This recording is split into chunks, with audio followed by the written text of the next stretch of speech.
श्री राम राम रघुनंदन राम राम। श्री राम राम भद्रागज राम राम। श्री राम राम रणकर्कश राम राम। श्री राम राम शरणं भव राम राम। श्री वृंदावन बिहारी लाल की जय। श्री गुरुदेव भगवान की जय। स्वामी विवेकानंद का नाम तो सभी जानते हैं, जो स्वामी रामकृष्ण परमहंस जी के शिष्य थे। ये उच्च कोटि के संत हैं। एक बार सन 1887 में आप कलकत्ता से परिव्राजक सन्यासी के रूप में उत्तर भारत के तीर्थों की यात्रा पर निकले।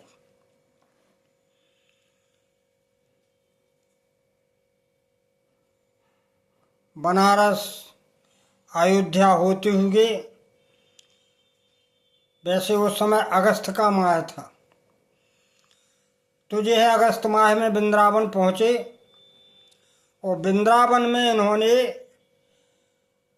काला बाबू के कुंज में, काला बाबू का उस समय कुंज था, तो काला बाबू के कुंज में यमुना पुलिन पर बलराम बाड़ी में निवास किया।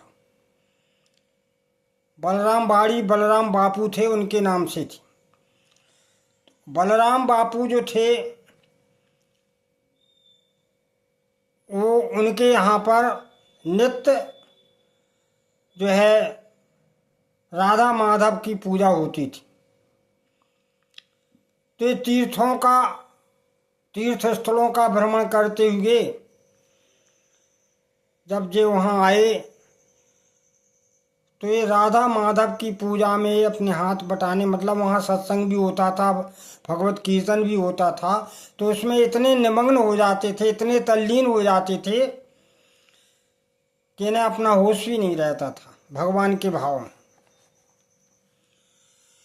फिर यहाँ पर 12 अगस्त से 20 अगस्त तक उस बाबूराम जी की बाड़ी में रहे, काला बाबू के कुंज में जो थी वहाँ पर रहे। फिर ये गोवर्धन आए और गोवर्धन पहुँच के स्वामी जी ने एक संकल्प लिया। ये संकल्प लिया कि अब हम निर्भराम भक्ति करेंगे।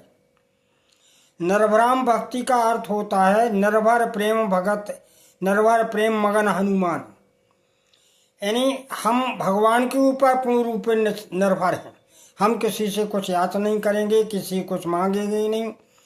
चाहे जितना कष्ट आ जाए, चाहे जितना सुख हो जाए, तो भी हम उसका न सुख में सुखी होंगे न दुख में दुखी होंगे। ऐसा भाव बना लें तो ये निर्भराम भक्ति नहीं, पूरी तरह से हम भगवान के ऊपर निर्भर हो जाए। वो जिस स्थिति में राखें। जैसे कि रामचरितमानस में वाल्मीकि जी कह रहे हैं, जाहे न चाहिए कबहु कछु तुम सन साज सने। जाहे न चाहिए कबहु कछु तुम सन साज सने। बसाओ निरंतर तासुर सोरावर निजगे। जिसे आपसे कुछ भी नहीं मांगना है, हे भगवान ऐसे जीवों के हृदय में आप वास कीजिए, वाल्मीकि जी ने बताया। तो अब ये अयाचक भाव से रहने लगे, अपने राधा माधव पर निर्भर रहना और उनकी याद में ही निरंतर जो है बने रहना। अब एक दिन क्या हुआ कि इन्हें कुछ भिक्षा नहीं मिली, और अब जब भिक्षा नहीं मिली तो चूंकि परिक्रमा कर ही रहे थे तो भूख से व्याकुल हो गए, लेकिन उसके ऊपर गौर नहीं दिया। अंततः निर्बलता आने लगी। अब इनसे चला ना जाए, जब चला नहीं जाए तो अब देखो, जब भगवान के ऊपर निर्भर होते हैं तो भगवान गीता में कहते हैं अनन्या चिंतयन्तो ये जन पर उपास्त, मतलब अनन्य चित्त से जो मेरी शरण हो जाता है मैं उसका योगक्षेम वहम करता हूँ।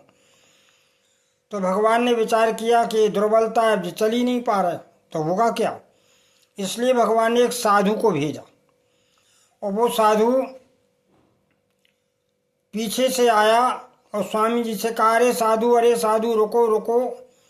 स्वामी जी ने आगे बढ़ना शुरू कर दिया जल्दी जल्दी कि हम इससे मिल ना पाए या ये पूछे तो हम कुछ बताएं ना।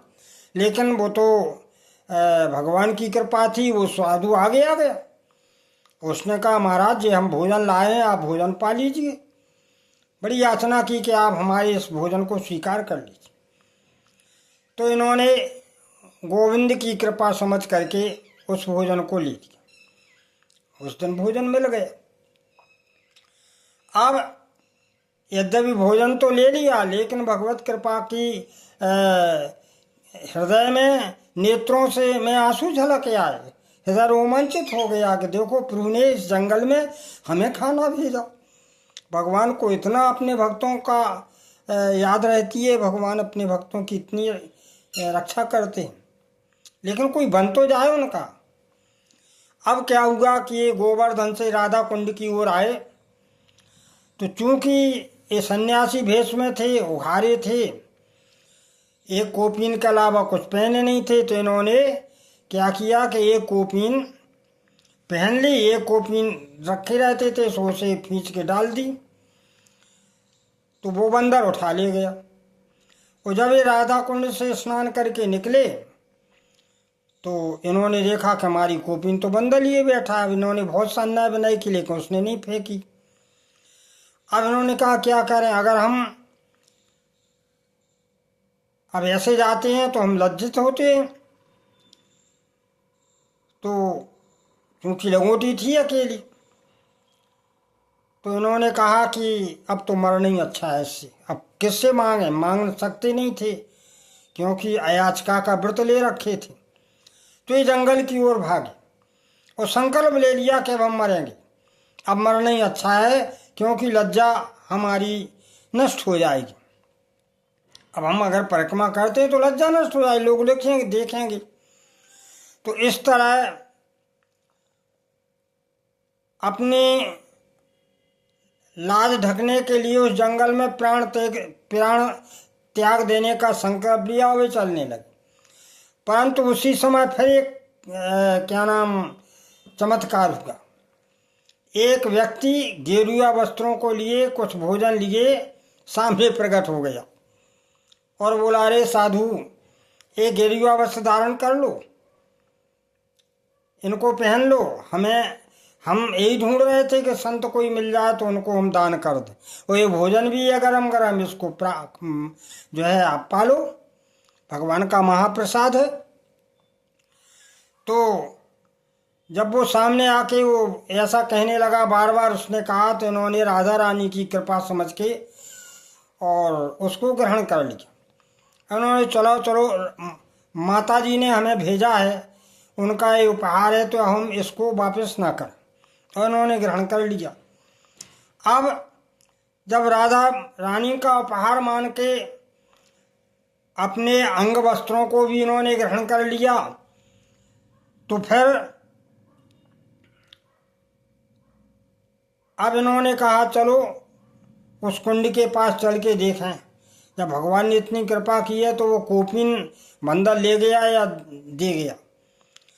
तो उस कुंड पे आए तो क्या देखा, जैसे उन्होंने सूखने डाली थी वैसी कोपिन डली है। बस अब तो इस घटना से उन्हें दृढ़ विश्वास हो गया और अश्रु प्रभावित होने लगे। ऐसे स्वामी विवेकानंद भगवान के अनन्य भक्त हुए। जो ये तो अभी की घटना है, 10-50 साल पहले की। तो हमारे भारत में आज संतों की कमी नहीं है। एक और कथा मिलती है, बरसाने में ब्रह्मकुंड के पास मोरकुटी, आज भी है मोरकुटी। बताते हैं कि वहाँ पर मयूरों का वन है, मयूर लोग रहते। तो वहाँ पर जब राधिका जी बरसाने में रहती थीं तो वो मोर कुटी में मोरों को चुग्गा डालने के लिए नित्य जाती थी सखियों के साथ। नित्य वहाँ जो है चुनने के लिए उनको दें। अब बहुत दिन के बाद एक दिन ऐसा हुआ कि कोई मोर ना मिली आई। बहुत कुछ कहा इन्होंने लेकिन कोई मोर नहीं होगा। तो राजा जी बड़ी उदास हो। तो भगवान इनकी उदासी को देख करके भगवान श्री कृष्ण स्वयं मोर का स्वरूप धारण करके प्रकट हुए और राधिका जी की उस सेवा को भगवान ने स्वीकार किया और फिर भगवान मयूर नाचे। तो ये मयूर वन जो है इसी का नाम मयूर कुटी पड़ा। ऐसा बताते हैं कि आज भी वहाँ पर राधे का नाम लेने पर अनेकों मोर एक साथ राधिका जी की ध्वनि करते। ये भगवान की दिव्य लीलाएं हैं जो वृंदावन के 84 कोस में हुई हैं। इन्हें हम श्रवण करके और धन्यता को प्राप्त होते। इसी के साथ वाणी का विराम। सियावर रामचंद्र की जय।